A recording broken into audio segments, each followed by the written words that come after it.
This is Scott the Fix-It Guy. Our goal with our videos is to empower you to be able to do the repairs on your own and save a whole lot of money and also get that great feeling of having fixed it by yourself. Today we have an easy one. This is a Whirlpool electric dryer that won't heat up, and we're going to be testing it and replacing the heating element.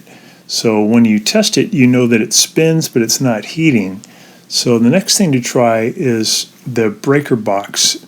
Go to the dryer breaker and turn it all the way off and then all the way back on, and then try it again. If you still don't have any heat, you need to remove this lower panel after unplugging the dryer by prying this little tab down with a screwdriver on the right and left hand side, and then pulling this panel towards you. And then once you pull it towards you, you can lift it up. It'll come right off of the little forks underneath it, and that's going to give you good access to all the parts that you need to check. So you can just pull it right up. Here's a picture of the heating assembly, and the part here where it says heating element connector is where power comes in, and the thermal cutoff we see circled in yellow often is a defective part that needs to be replaced, and sometimes the high limit thermostat would need to be replaced too. But today we're going to be concentrating on the element. Sometimes these dryer heating elements will get a crack, just being heated and cooled many times. Eventually the metal breaks and then the power can't flow through it. So ordered a kit online, we got it in the mail, and it's a really good one. It comes with the new heating element, but also it comes with a couple other parts that are important. So here is the frame of the heating element. This thing actually just slides right into the housing. You have to take out one little screw, and you can slide out the old one and slide in the new one. So it'll only take you a couple of minutes. This is where the power comes in. It's 220 volts to heat it up. It also comes with this little part, which is a thermal cutoff. If the dryer gets too hot, it'll blow this fuse, and then no power will go into your heating element. So this company is really cool. They give you the element and they give you this thermal cutoff. Here's the company and their website where you can order one. I'll put a link in the description below also. And for this company, if you do the repair and you videotape it, you can send it to them or post it to Amazon, and they'll give you a full refund for your purchase. So that's pretty cool. They believe in their product.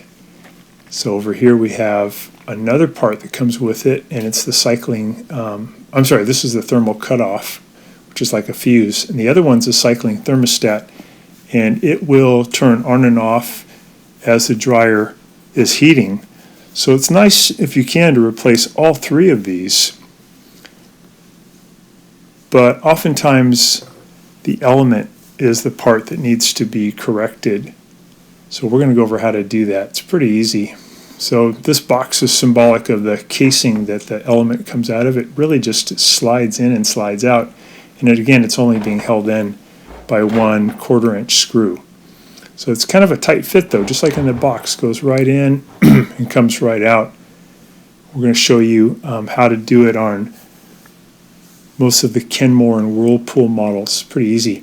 This is how the electrons flow through the coil, and then they come around, they go down to the bottom side of the coil, so it's getting a lot of heat, and then it flows out. But if there's a break in that spring, the electrons can't flow and it won't heat.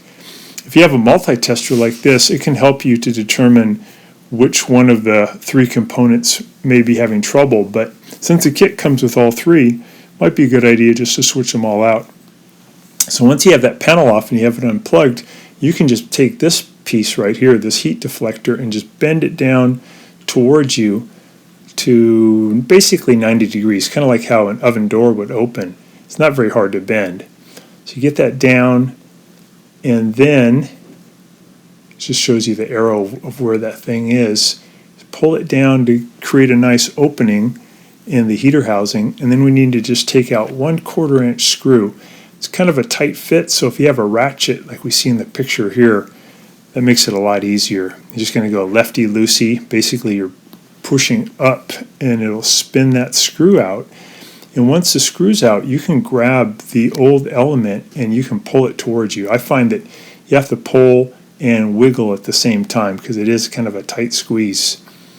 So you just pull that towards you, and when you get it out, you'll probably notice that part of that spring has a break in it.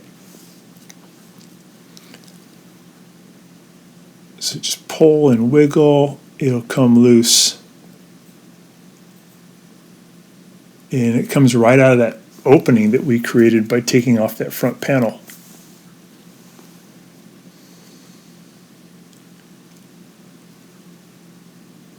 I'll pull it all the way out. And you can grab your brand new element. And all you got to do is basically the opposite. You just start sliding it in, which is really easy.